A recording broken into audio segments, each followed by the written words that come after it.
Hi friends, welcome back to my YouTube channel. അപ്പോൾ ഇന്നത്തെ നമ്മുടെ വീഡിയോ എന്ന് പറയുന്നത് നമ്മുടെ വെട്ട് കേക്കാണ്. നമ്മുടെ ചായക്കടകളിലൊക്കെ കാണുന്ന വെട്ട് കേക്കാണ്. നമുക്കിത് എങ്ങനെ വീട്ടിലുണ്ടാക്കുന്ന നോക്കാം. വളരെ പെട്ടെന്ന് തന്നെ ഉണ്ടാക്കാൻ പറ്റുന്നൊരു ഈവനിങ് സ്നാക്ക് കൂടിയാണ്. നമുക്ക് അധികം ബുദ്ധിമുട്ടൊന്നുമില്ല, പെട്ടെന്ന് തന്നെ ഉണ്ടാക്കാം. ഈസി ആയിട്ടുള്ളൊരു ഈവനിങ് സ്നാക്കാണ്. അപ്പോൾ നമുക്ക് ഇത് എങ്ങനെയാണ് ഉണ്ടാക്കുന്നത് നോക്കിയാലോ. അപ്പോൾ ആദ്യം അതിനായിട്ട് നമുക്കൊരു ബൗളിലേക്ക് ഒരു 1.5 കപ്പ് മൈദ ഇട്ട് കൊടുക്കാം. അതിന് 1/2 കപ്പ് കൂടെ ചേർത്തിട്ടുണ്ട്, അത് വീഡിയോയിൽ കിട്ടിയിട്ടില്ല. പിന്നെ ഒരു 1.5 ടേബിൾ സ്പൂൺ മൈദ ഇട്ട് കൊടുക്കാം. 1 ടേബിൾ സ്പൂണും പിന്നെ ഒരു പകുതി ഇട്ട് കൊടുക്കാം. ഇനി അതിലേക്ക് 1 ടീസ്പൂണൊക്കെ നിറച്ച് നെയ്യ് ഇട്ട് കൊടുക്കാം. നെയ്യില്ലെങ്കിൽ നമുക്ക് ഓയിൽ ചേർക്കാം. പിന്നെ ഒരു 1/4 ടീസ്പൂൺ മഞ്ഞൾപ്പൊടി ചേർത്ത് കൊടുക്കാം. ഈ വെട്ടേക്കിന് ചെറിയൊരു കളർ വരാൻ വേണ്ടിയിട്ടാണ്. ഇനി ആവശ്യത്തിനുള്ള ഒരു ഉപ്പ്, ഒരു 1/4 ടീസ്പൂണൊക്കെ ഉപ്പ് ചേർത്ത് കൊടുക്കാം. പിന്നെ ഒരു 1/4 ടീസ്പൂൺ അടുത്ത് ബേക്കിംഗ് സോഡ കൂടെ ചേർത്ത് കൊടുക്കാം. അപ്പോൾ നമുക്കിതൊന്ന് വീർത്ത് വരെയൊക്കെ വേണമല്ലോ, അപ്പോൾ അതിന് വേണ്ടിയിട്ടാണ്. നമുക്ക് നന്നായിട്ട് കൈ വെച്ച് നന്നായിട്ടൊന്ന് മിക്സ് ചെയ്തെടുക്കാം. നമുക്കതവിടെ മാറ്റി വെക്കാം. ഇനി മിക്സിയുടെ ജാറിലേക്ക് ഒരു മുട്ട ചേർത്ത് കൊടുക്കാം. 1/2 കപ്പ് പഞ്ചസാര ചേർത്ത് കൊടുക്കാം. 1/2 കപ്പ് നല്ല മധുരമാണ്. നിങ്ങൾക്ക് ഇത്രയും മധുരം വേണ്ടാന്നുണ്ടെങ്കിൽ അതിൽ നിന്ന് 1 ടേബിൾ സ്പൂണൊക്കെ നമുക്ക് മാറ്റി വെക്കാം. അപ്പോൾ ഇത് അത്യാവശ്യം മധുരമുണ്ട്. മധുരം വേണ്ടാത്തവർക്ക് ഒന്ന് കുറച്ച് കുറക്കാം. ഇനി അതിലേക്ക് ഒരു മുട്ട ചേർത്ത് കൊടുക്കാം. ഈ ഒരു ക്വാണ്ടിറ്റിക്ക് ഒരു മുട്ട മതി. നമുക്ക് കൂടുതൽ ക്വാണ്ടിറ്റി ഉണ്ടാക്കുമ്പോൾ മുട്ടയുടെ എണ്ണം കൂട്ടേണ്ടി വരും. അപ്പോൾ ഞാൻ 1.5 കപ്പിനൊക്കെ ഒരു മുട്ട മതിയാവും. പിന്നെ ഒരു 4-5 ഏലക്കായ കൂടെ ചേർത്ത് കൊടുക്കാം. പിന്നെ കുറച്ച് ഒരു വാനില എസൻസ് ചേർത്ത് കൊടുക്കാം. ഒരു 1/4 ടീസ്പൂൺ 1/2 ടീസ്പൂൺ അടുത്ത് ചേർത്ത് കൊടുക്കാം. നിങ്ങൾക്ക് ഇത് വേണമെങ്കിൽ ഒഴിവാക്കാം, ഏലക്കായ ഉള്ളതുകൊണ്ട്. ഇത് രണ്ടും ചേർത്ത് കൊടുത്തിട്ടുണ്ട് ഞാൻ. ഇനി നമുക്കത് മിക്സിയിൽ നന്നായിട്ടൊന്ന് അരച്ചെടുക്കാം. ഇനി അത് വെച്ചിട്ടാണ് നമ്മൾ ഈ മാവ് കുഴച്ചെടുക്കുന്നത്. ആ ഒരു അത്രയും ഒരു മുട്ട വെച്ചുള്ള അത്രയും ഒരു ഇത് മതിയാവും. നമുക്കിത് കുഴച്ചെടുക്കാനുള്ള ഒരു നനവ് വേണമല്ലോ, അപ്പോൾ അത് മതിയാവും. നിങ്ങൾക്കിത് കുഴച്ചെടുക്കുമ്പോൾ ലൂസായിട്ട് തോന്നുകയാണെന്നുണ്ടെങ്കിൽ കുറച്ച് മൈദ കൂടെ ചേർത്ത് കൊടുക്കാം. അപ്പോൾ അത് കറക്റ്റാണ് ഏറെക്കുറെ. നമുക്ക് നന്നായിട്ടൊന്ന് കുഴച്ച് വെക്കാം. നന്നായിട്ടൊന്ന് പെട്ടെന്ന് തന്നെ കുഴഞ്ഞ് കിട്ടും. അത്രയും മതിയാവും, പെട്ടെന്ന് തന്നെ നമുക്കത് കുഴഞ്ഞ് കിട്ടും. നന്നായി കുഴച്ചതിന് ശേഷം അതിലേക്ക് കുറച്ച് നെയ്യും കൂടെ ചേർത്തിട്ട് നമുക്കതൊന്ന് മാറ്റി വെക്കാം. 2 മണിക്കൂറൊക്കെ മാറ്റി വെക്കാം. അല്ലെങ്കിൽ കുറഞ്ഞത് ഒരു 1/2 മണിക്കൂർ 1 മണിക്കൂറെങ്കിലും വെക്കുന്നത് നല്ലത്. അതൊന്ന് വീർത്ത് വരണമല്ലോ, ബേക്കിംഗ് സോഡ ഒക്കെ ഇട്ടതല്ലേ.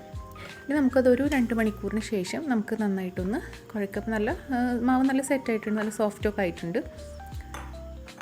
ഇനി നമുക്കതൊന്ന് പരത്തിയെടുക്കാം. പരത്തുകയെന്ന് വെച്ചാൽ പിന്നെ ഒരുപാട് പണിയൊന്നുമില്ല. അതിങ്ങനെ ആദ്യം നന്നായിട്ടൊന്ന് നമുക്കൊന്ന് പരത്തി കൊടുക്കാം, സാധാരണ ചെയ്യുന്ന പോലെ. നമുക്ക് നീളത്തിൽ ഇങ്ങനെ നമുക്ക് നീട്ടി ഇങ്ങനെ എടുക്കുമല്ലോ. അപ്പോൾ എളുപ്പമായിട്ട് ഇത് പലരും പല ടൈപ്പിൽ ചെയ്യും.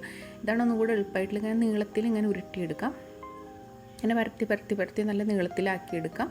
അതിന് ശേഷം നമുക്കിത് കട്ട് ചെയ്തെടുക്കുകയാണ് ഏറ്റവും നല്ലത്. എളുപ്പമായിട്ട് ചെയ്യാൻ പറ്റുന്ന ഒരു മെത്തേഡ് അതാണ്. നമുക്ക് ഇങ്ങനെ നീളത്തിൽ ഇങ്ങനെ ഏറെക്കുറെ ഒരേ ലെവലിൽ നമുക്കിതിങ്ങനെ നീളത്തിലാക്കിയെടുക്കാം. ഇനി 2 സൈഡിൽ ഒന്ന് കട്ട് ചെയ്ത് കൊടുക്കാം. അത് മാറ്റിയതിന് ശേഷം ബാക്കി നമുക്ക് ഏറെക്കുറെ ഒരേ അളവിൽ നമുക്കിതൊന്ന് കട്ട് ചെയ്തെടുക്കാം. ഒരു ഏറെക്കുറെ ഒരേ അളവ്, നമുക്ക് കറക്റ്റ് അളവൊന്നും അറിയില്ല, എന്നാലും ഏറെക്കുറെ ഒരേ അളവിൽ നമുക്കിതൊന്ന് കട്ട് ചെയ്തെടുക്കാം. അപ്പോൾ ഇങ്ങനെ കട്ട് ചെയ്തെടുക്കാം. ഇനി ഇതിൻ്റെ നടുവിലൊരു കട്ടും പിന്നെ നീളത്തിലൊരു കട്ടും. ഇത് വെട്ട് കേക്കാണല്ലോ, അപ്പോൾ ഒരു വെട്ട് വേണമല്ലോ. ഇതിങ്ങനെ എണ്ണയിലിട്ട് വരുമ്പോൾ ഇതിങ്ങനെ ഒന്ന് വെട്ടിയ പോലെ ഒരു കട്ട് വരാൻ വേണ്ടിയിട്ടാണ് ഇങ്ങനെ. അപ്പോൾ ഒന്ന് എടുത്തിട്ട് നമുക്ക് നടുവിൽ ഇതേപോലെ ഒന്ന് കട്ട് ചെയ്യാം. കുറച്ച് ആഴത്തിൽ നിന്നാൽ മുറിയാനും പാടില്ല. പിന്നെ ഒരു കട്ടും കൂടെ ചെയ്യാം.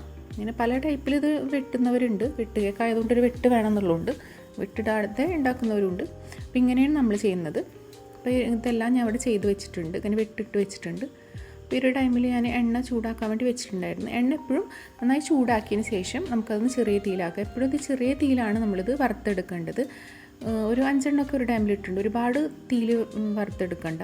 ഫ്രൈ ചെയ്തെടുക്കുമ്പോൾ മേലെ നന്നായിട്ട് മുരിഞ്ഞ് വരും, ഉള്ളിലോട്ട് വേവില്ല. അപ്പോൾ ഒരു ചെറിയ ഫ്ലെയിമിൽ എപ്പോഴും, ഒരു മീഡിയം ഫ്ലെയിമിൽ എപ്പോഴും നമ്മളിത് വറുത്തെടുത്താൽ മതി. ഒന്നിൽ മീഡിയം ഫ്ലെയിമിൽ, അല്ലെങ്കിൽ ഗ്യാസിലേറ്റവും കുറഞ്ഞിട്ടുള്ള ഫ്ലെയിമുള്ള ഗ്യാസ് ഉണ്ടാവില്ല, അതിൽ വെച്ചാലും മതി. അപ്പോൾ ഒരുപാട് തീയിലെപ്പോഴും വറുത്തെടുക്കരുത്. പുറമൊക്കെ നന്നായിട്ട് കരിയും, ഒന്ന് ഉള്ളോട്ട് വേവില്ല. അപ്പോൾ ഒന്നായി വരുമ്പോൾ ഇതിങ്ങനെ ഒന്ന് പൊന്തിയിട്ട് ഒന്ന് വലുതായിട്ട് വരും. ഒന്ന് ഇട്ടതിനെക്കാട്ടി ഒന്ന് വലുതായിട്ട് വരും. അതുകൊണ്ട് ഒരുപാട് ഇട്ട് കൊടുക്കണ്ട. ഒരു ഒറ്റ ടൈം ഒരു 5 എണ്ണമൊക്കെ ഇട്ടാൽ മതി. അപ്പോൾ ഒന്നിട്ട് വീർത്ത് വരും, കാരണം ബേക്കിംഗ് സോഡ കിട്ടതല്ലേ. നമുക്കിതൊന്ന് ആയിട്ട് വരുമ്പോൾ ഒന്ന് തിരിച്ചിട്ട് കൊടുക്കാം. അപ്പോൾ കുറേ ഇട്ടുണ്ടെങ്കിൽ ഇതിങ്ങനെ പൊന്തി ഒരാളെ സ്പേസ് ഉണ്ടാവില്ല. നമുക്കിത് തിരിച്ചിട്ട് കൊടുക്കാം. എപ്പോഴും ഹൈ ഫ്ലെയിം ഒന്ന് ശ്രദ്ധിക്കുക, വേറെ ഒരുപാട് ശ്രദ്ധിക്കാനില്ല. അപ്പോൾ തിരിച്ചും മറിച്ചൊക്കെ ഒന്ന് ഇട്ട് കൊടുക്കാം. ഒരു ഇതൊക്കെ നന്നായിട്ട് മൊരിയണമെങ്കിൽ നന്നായിട്ട് മൊരിക്കാം. ഈ ഒരു കളറിൽ എടുക്കണമെങ്കിൽ ഈ ഒരു കളറിൽ എടുക്കാം. പിന്നെ പെട്ടെന്ന് തീയൊന്നും ഇതാവും, പെട്ടെന്ന് കളറ് മാറും. ഈ ഒരു കളറിലാണ് ഇഷ്ടമെങ്കിൽ ഒരു കളറിൽ എടുക്കാം. നല്ല മുരിഞ്ഞതുണ്ടെങ്കിൽ അങ്ങനെ എടുക്കാം. ഇപ്പോൾ ഇതിവിടെ റെഡി ആയിട്ടുണ്ട്. നമുക്കിത് ഒന്ന് കോരി മാറ്റാം.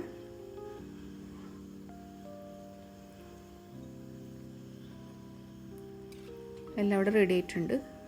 വെള്ളം ഒന്ന് നമ്മളിട്ട് വെട്ടിയിട്ടതൊക്കെ ഒന്ന് ഇതായിട്ട് വന്നിട്ടുണ്ട്. അതുകൊണ്ടാണ് ഇതിന് വെട്ട് കേക്ക് എന്ന് പറയുന്നത്, റവ കേക്ക് എന്നും പറയും. നമുക്കിത് എണ്ണയിൽ നിന്ന് എല്ലാം ഒന്ന് കോരി മാറ്റാം. നമ്മളെ വെട്ട് കേക്ക് അപ്പോൾ ഇവിടെ റെഡി ആയിട്ടുണ്ട്. നമുക്ക് വളരെ പെട്ടെന്ന് ഉണ്ടാക്കാൻ പറ്റും. ഒരു കുറച്ച് നേരം ഒന്ന് വെക്കണം എന്ന് മാത്രമേ ഉള്ളൂ. പക്ഷേ നമുക്ക് ഈസി ആയിട്ട് നമുക്ക് പൊരിച്ചെടുക്കാൻ പറ്റും. അപ്പോൾ ഇതിവിടെ റെഡി ആയിട്ടുണ്ട്. പെട്ടെന്ന് തന്നെ ഉണ്ടാക്കാൻ പറ്റും. നമുക്ക് പെട്ടെന്ന് ചായക്ക് കടിയൊന്നുമില്ലെങ്കിൽ പെട്ടെന്നൊരു ഉണ്ടാക്കാൻ പറ്റുന്ന ഒരു ഈവനിങ് സ്നാക്ക് കൂടിയാണ്. നല്ലൊരു സ്നാക്കാണ്. ഒരുപാട് മധുരം ഇഷ്ടമല്ലെങ്കിൽ നിങ്ങൾക്ക് മധുരത്തിൽ നിന്ന് കുറക്കാം. ചിലർക്ക് നല്ല മധുരം ഇഷ്ടവും, മധുരം കുറവുള്ളവർക്ക് ഇത് കുറക്കുകയും ചെയ്യാം. പെട്ടെന്ന് ഉണ്ടാക്കാം. വീട്ടിലുള്ള ഒരു ഇൻഗ്രീഡിയൻസ് ഒക്കെ വെച്ചിട്ട് തന്നെ പെട്ടെന്ന് ഉണ്ടാക്കാൻ പറ്റുന്ന ഒരു ഇതാണല്ലോ. ഈ ഒരു അളവിൽ ഞാനെടുത്തൊരു അളവിൽ ഒരു 15-16 എണ്ണം കിട്ടും. നമുക്കിത് വലിപ്പം കുറച്ചിട്ടാണെങ്കിൽ ഒരു 18 എണ്ണമൊക്കെ കിട്ടും. ഈ ഒരു അളവിൽ 15 എണ്ണമൊക്കെ കിട്ടിയിട്ടുണ്ട്. അതിൻ്റെ ഉള്ളിൽ ഇതിങ്ങനെയാണുള്ളത്. പുറത്തൊരു കുറച്ച് ക്രിസ്പിയും ഉള്ളിലൊരു സോഫ്റ്റും ആയിട്ടാണ് ഇതിരിക്കും. ആദ്യം നമുക്ക് നല്ല ക്രിസ്പി ആയിട്ട് തോന്നും, പിന്നെ ഇരിക്കും തോറും ഇതിങ്ങനെ സോഫ്റ്റ് ആയിട്ട് വരും.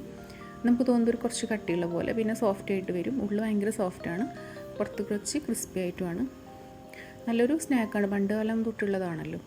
അപ്പം എല്ലാവരും ഒന്ന് ഉണ്ടാക്കി നോക്കുക. എളുപ്പമായിട്ട് ഉണ്ടാക്കാനും പറ്റും. പണ്ട് തൊട്ടേയുള്ള ഒരു സ്നാക്ക് ആയതുകൊണ്ട് എല്ലാവർക്കും അറിയണമൊക്കെ ഉണ്ട്, പഴയകാല വിഭവമാണല്ലോ. അപ്പോൾ വീഡിയോ ഇഷ്ടപ്പെട്ടെങ്കിൽ ചാനലൊന്ന് സബ്സ്ക്രൈബ് ചെയ്യുക, സപ്പോർട്ട് ചെയ്യുക. പുതിയൊരു വീഡിയോ ആയിട്ട് വരാം.